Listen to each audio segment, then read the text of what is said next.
Mirë se erdhen mesin ton, Ramazani plot mëshirë, me iftare me sifir. Alhamdulillahi hamda al-kamilin, wassalatu wassalamu ala ashrafil mursalin, Sayyidina Muhammad wa ala alihi wa sahbihi ajma'in. Rabbi shrah li sadri wa yassir li amri wahlul 'uqdatan min lisani yafqahu qawli. Amma ba'd. Falenderimet dhe lavdrimet ja drejtojmë krijuesit të gjithësisë. Paqja, shpëtimi dhe salavatet qofshin mbi më të dashurin ton Muhammedin alayhi salam, mbi familjen e tij, mbi shokët e tij dhe mbi gjithë ata të cilët ndjekin rrugën e tij deri në ditën e gjykimit. Lusim Allahun xhalla shanuhu që këto ditë para të këtij muaji të shenjtë të fillojmë ashtu si është mas miri,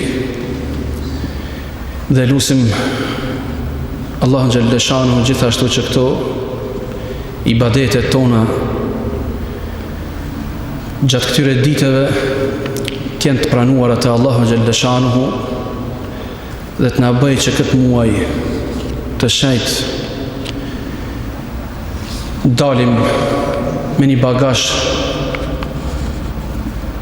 me punë të mira, të cilat shpresojmë t'i gjejmë ato te Allahu xhalla shanuhu, pra në botën tjetër. Gjë që është edhe qëllimi ynë, që gjitha ato vepra që i bëjmë t'i gjejmë para madhnisë Allahu xhalla shanuhu, dhe ky mundi joni të mos na shkoj ashtu huq. Do të ndalemi sot me një temë cila me të vërtet është e nevojshme që secili prej nesh ditë diçka rreth saj. Tema e sotit është ndikimi i ibadetit apo ibadeteve, apo ndikimi i adhurimit në jetën e muslimanit. Pra, kur të falesh namaz, çfarë ndikon namazit te muslimani? Kur jep zeqat, apo kur agjeron, apo kur shkon në hax, apo edhe shumë adhurime, ibadete tjera të cilat jemi të obliguar pra t'i kryejm. Një duhet ta dim se gjitha ibadetet për të pranuar te Allahu xhalla shanuhu kanë dy kushte. Kushti i parë është që ato ibadete kur i kryjmë ne t'i bëjmë për hir të Allahu xhalla shanuhu. Pra njëti qëllimi tjetë që ato vepra t'i bëjmë për hir të Allahu xhalla shanuhu. Për ndryshe nuk do të gjejmë ibadet pranum të Allahu xhalla shanuhu nëse ne një ibadet tonin e kem bën për sy e faqe, e kem bën për lavdata, e kem bën për të na parë apo për të na dëgjuar të tjerët. Pra kushti i parë është që ibadetet tona kur t'i bëjmë për hir të Allahu xhalla shanuhu. Pa mjafton vetëm kjo? Sigurisht që jo. Kushti i dytë për të qenë ibadetet pranuara te Allahu xhalla shanuhu është ato vepra apo ato adhurime që i bëjmë ne duhet të jenë në përputhje me fjalën e Allahu xhalla shanuhu dhe fjalët e pejgamberit alayhi salatu wassalam. Pra, e para njëti, e dyta ato veprat, ato ibadetet që i bëjmë duhet të jenë në përputhje me fjalën e Allahu xhalla shanuhu dhe të pejgamberit alayhi salatu wassalam. Nuk mundemi ne një ibadet, marrim për shembull namazin, ta bëjmë ashtu si duam ne. Po duhet ta bëjmë ashtu si ka kërkuar Allahu xhalla shanuhu në Kur'an dhe si na ka treguar pejgamberi alayhi salatu wassalam në praktik. Nuk mundet të vjen dikush edhe të shpik diçka në namaz, në agjerim apo në ibadetet tjera të ndryshme. Pra kushti i parë është njëti, ndërsa i dyti është ato ibadetet që i bëjmë t'jenë përputhje me fjalën e Allahu xhalla shanu dhe fjalët e pejgamberit alayhi salatu wassalam. Se çfarë ndikimi kanë ibadetet në jetën e muslimanit, neve do të shohimi pra radhazi në disa ibadete. Pra është e pamundshme ne të shpjegojmë me një ligjërat 20 minutëshe apo gjys ore, të shpjegojmë gjitha ibadetet dhe ndikimin e tyre në jetën e muslimanit. Njeriu kur e godasin hallet, ajo është mëse e natyrshme, sepse Allahu xhalla shanu ka krijuar tillë të mërzitet, të ketë gajle, të ketë probleme, gjëra të cilat na ndodhin pranë jetën tonë të përditshme. Por gjitha këto dert apo halle kërkojnë një ilaç apo kërkojnë një zgjidhje. Sot për shembull ata që janë larg këtij dini, larg dinit ton, pra i shohim duke trokit në për dyer të ndryshme. Kush në për psikolog, kush në për mjek të ndryshëm, kush në për mjet, do të thotë në për dallavergji, pra njerëz tillë të cilët pretendojnë se ne ju shërojmë, ju gjejmë halle të ndryshme. Pra njerëzit trokasin ndyer të ndryshme për të kërkuar një zgjidhje për një hall tyre që kanë. Është mëse e natyrshme. Pra njeri të kërkon ilaç, po jo, nuk është pra natyrshme dhe nuk është normale trokasish në çdo derë. Allahu xhalla shanuhu nëpërmjet ibadeteve i ka dhënë zgjidhje dhe shumë halleve dhe derteve, problemeve tona. Pra, ibadetet tona, përveç që ndikojnë në jetën tonë shpirtërore, do të shohim më vonë se ato ndikojnë edhe në jetën tonë, edhe në sjelljet tona, cilat i bëjmë gjatë jetës. Do të marrim për shembull namazin, një ilaç shpirtëror. Por ky ibadet, si dhe ibadetet tjera, gjitha tjerat, kërkohet që të kryhet çfarë me kushtet e tija. Por me pas efektin e vet, duhet këtë ibadet ta bëjmë si duhet. Njëjtë kur mjeku të jep ilaçet, nëse ti nuk i përmbahesh kushteve që ti ka parashtruar mjeku, normal që në fund ilaçi nuk do të ketë pra efekt. Të ka thonë 3 herë në ditë, 3 herë në ditë do të përdorish. Në kohë caktuar, në kohë caktuar. Ditë caktuar, po në ditë caktuar. I tillë është edhe pra namazi. Gjëja e parë që kërkohet në namaz është përkushtimi i ynë me tërë qenjen tonë kur të hyjmë në këtë ibadet. E vështirë? Ma e vështira është gjëja më e vështirë te robit, te insanit, te muslimani është të përkushtohet, të përqendrohet në namaz. Prandaj pejgamberi alayhi salatu wasalam ka thënë, pra gjëja e parë që do të hiqet këtij ummeti është përqendrimi në namaz. I fundit është namazi. Një namaz pa shpirt, hyn mrena dhe del, nuk ndin asgjë që nuk e krye. Ky është një namaz i cili nuk e ka efektin as në shpirt, nuk e ka efektin as në sjelljet tona. Modelin apo mostrën, shembullin më të mirë kemi ne Resulullahin sallallahu alaihi wasallam.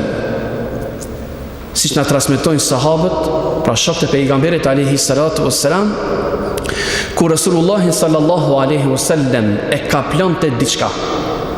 Se dhe Resulullahi sallallahu alaihi wasallam ishte njeri, kishte gale, dertet e tija, e kishte për dert pse ky popull nuk po udhëzohej, pse nuk pranonin fjalën e Allahu xhalla shanu, mërzitej, po ishin edhe gjërat e tjera, luftrat, ishin telashet e asaj shoqërie, pra problemet e asaj shoqërie. Sigurisht që pejgamberi alayhi salatu wassalam kjo e mërzite.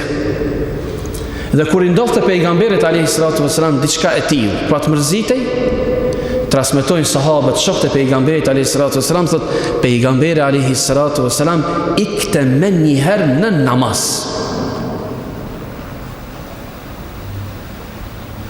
Fezia ila salat. Fezia është me ik në shpejtësi. Do thotë çka?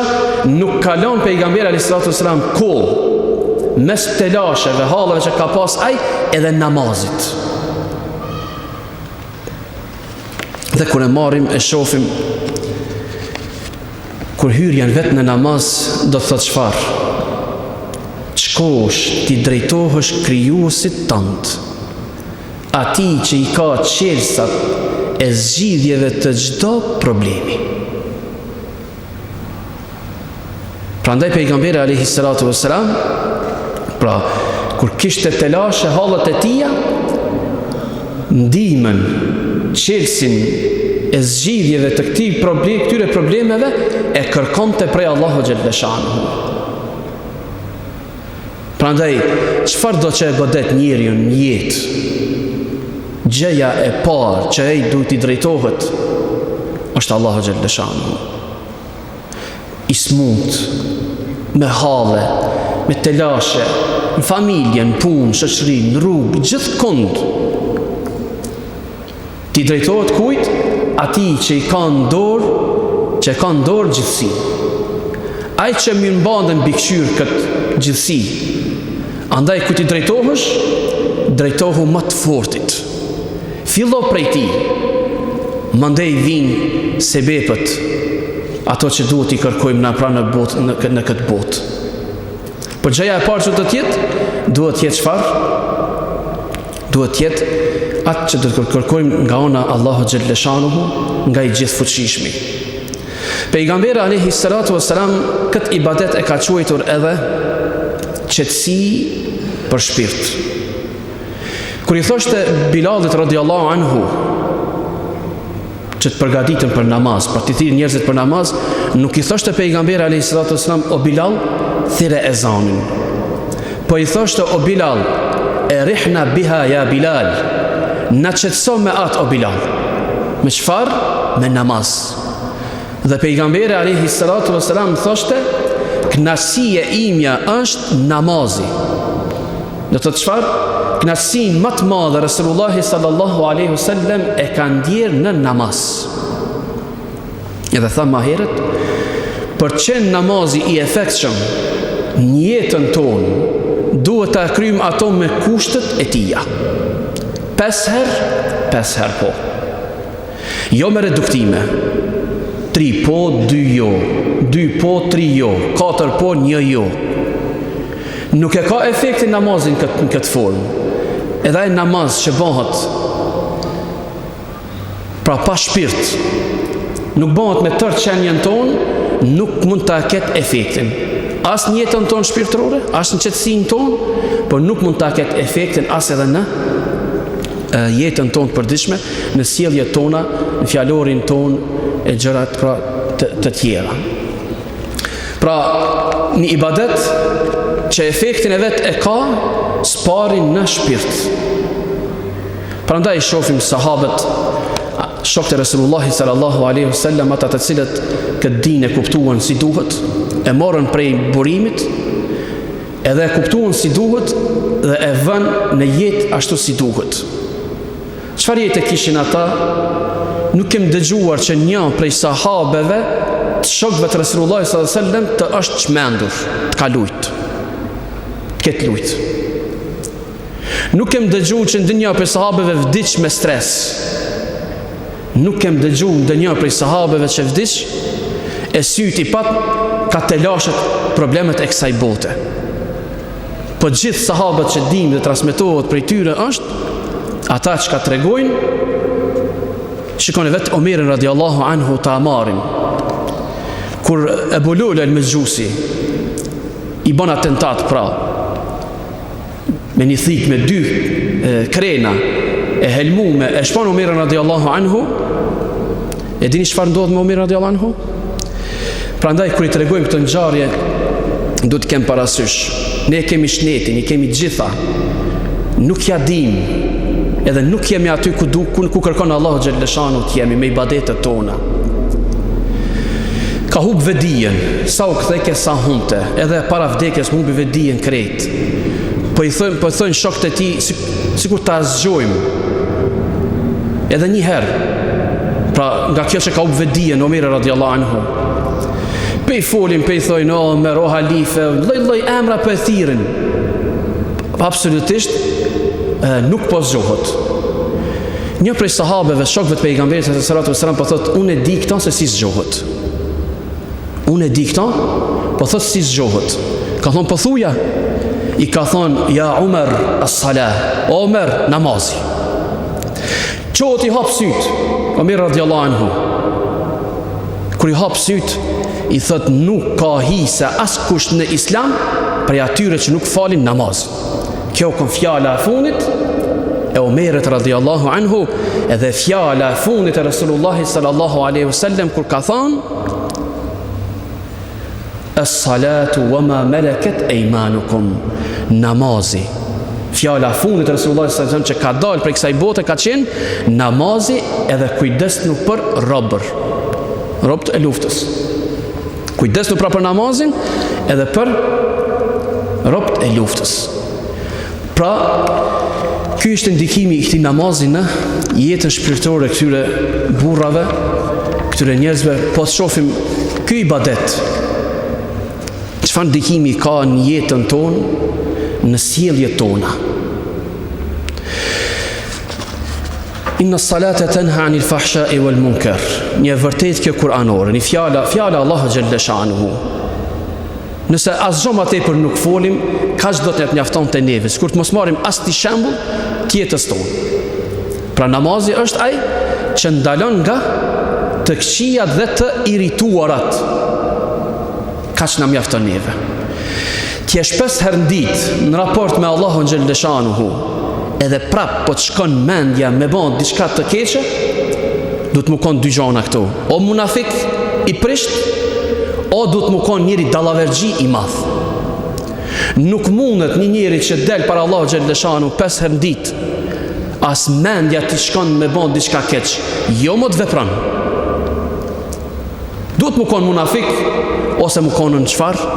Njeri dallavergji që mund t'i bën për këto gjërat të ndryshme.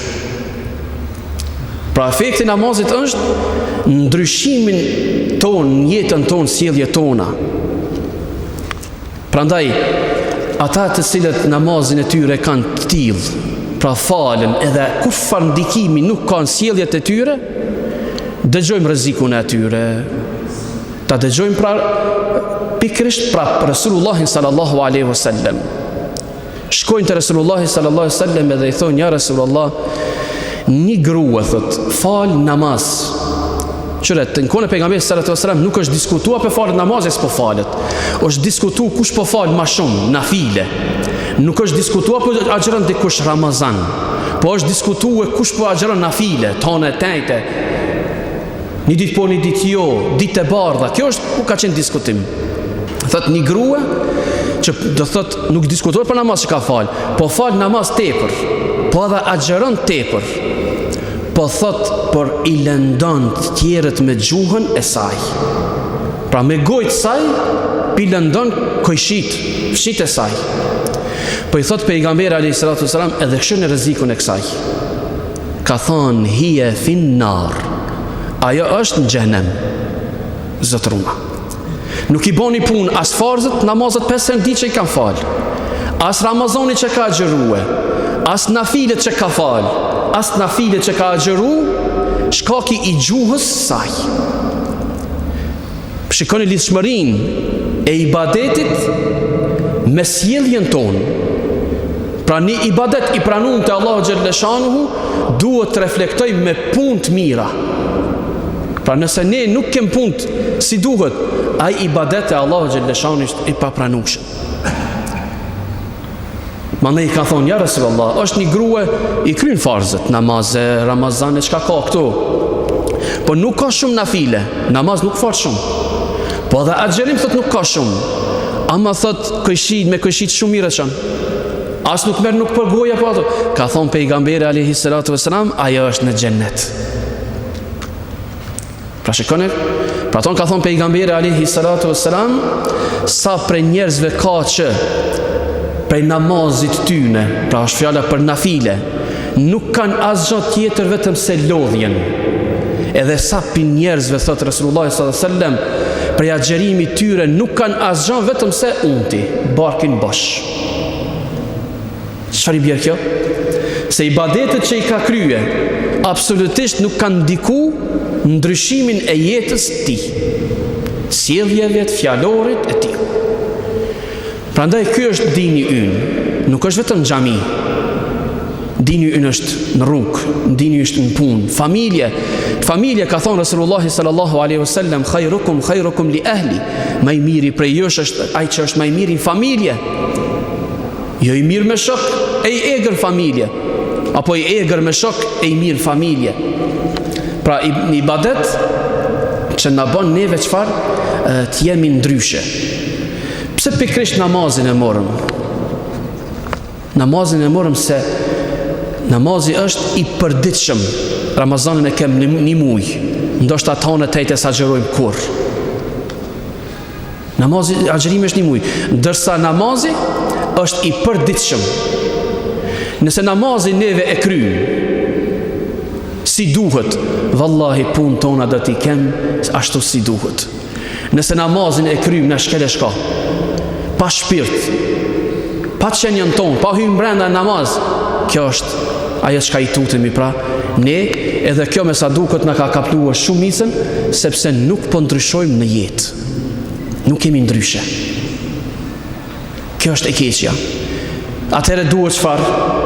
Të bëjmë një reformë në këtë ibadet tonin se cili prej nesh. Apo e krymë si duhet, që s'po ndryshojmë, a shka ku është problemi?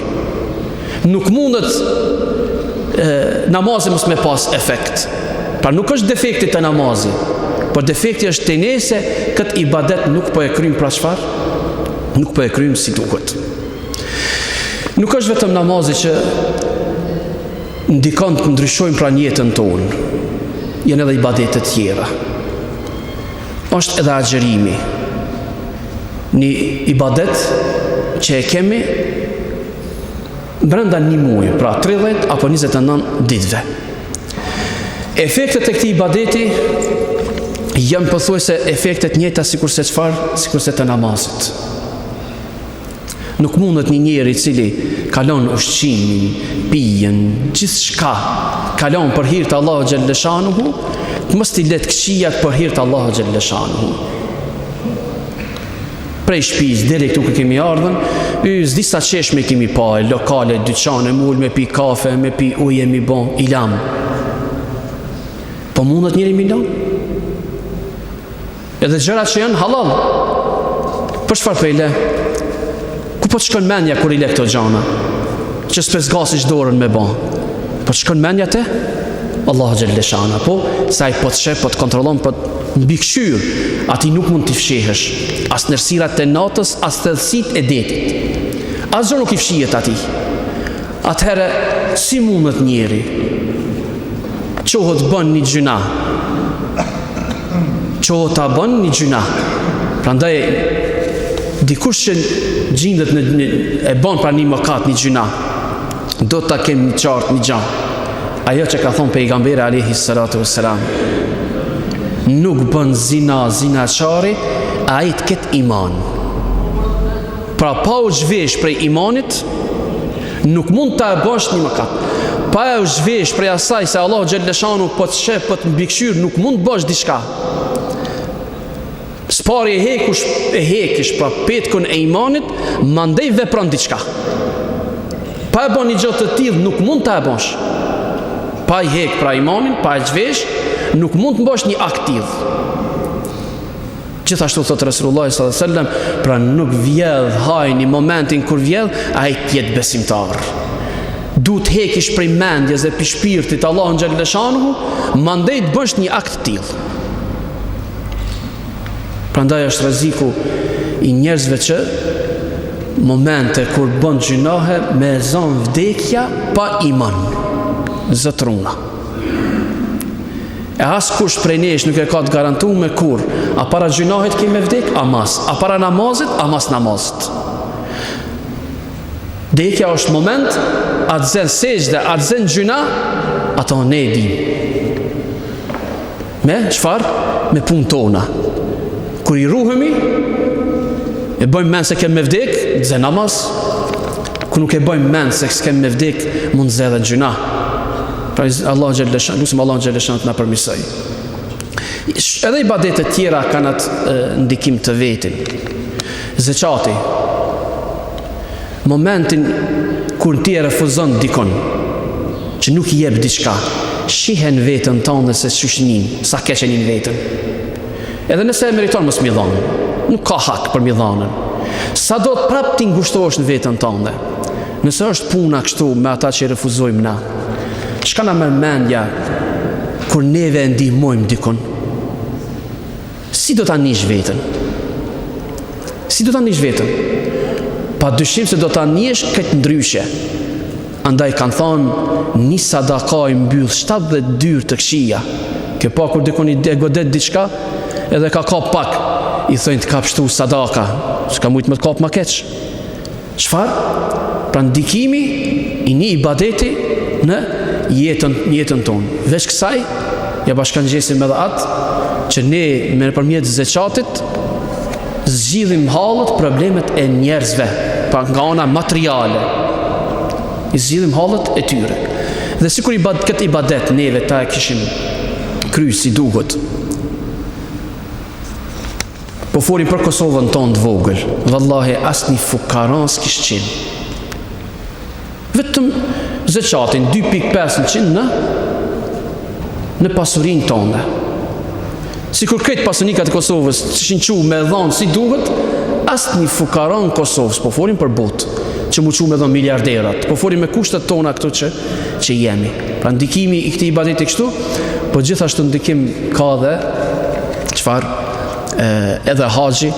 Pra nëpërmjet këtij ibadeti neve shohim madhështinë e Allahu xhaleshanuhu, të bjerë ndoshta kur në jetën tonë s'ke pa raca të ndryshme, ke mendu se vetëm ti je musliman.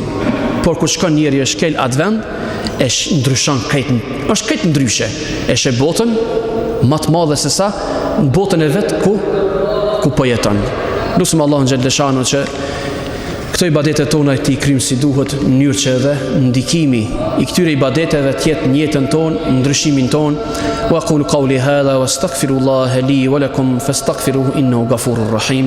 Assalamu alaikum wa rahmatullahi. Sonte falet teravia, e na shtohet dashuria, muslimanve ju që shtyra, zbuten zemrët nga mëshira.